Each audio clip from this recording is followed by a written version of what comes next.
বর্তমান সময়ের জনপ্রিয় রোমান্টিক জুটি ফারহান আহমেদ জোবান ও কেয়া পায়েল। দিন দিন বাংলা নাটকের জনপ্রিয়তা বেড়েই চলেছে।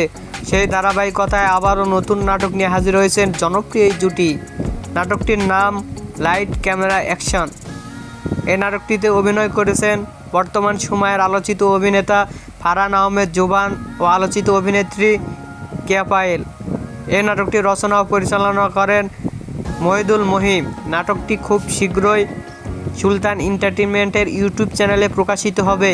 আপনারা দেখতে চাইলে অবশ্যই এন্টারটেইনমেন্টের ইউটিউব চ্যানেলে চোখ রাখুন এবং নতুন নতুন নাটকের আপডেট পেতে হলে অবশ্যই চ্যানেলটিকে সাবস্ক্রাইব করে রাখুন। পরবর্তী ভিডিওর জন্য অপেক্ষা করুন।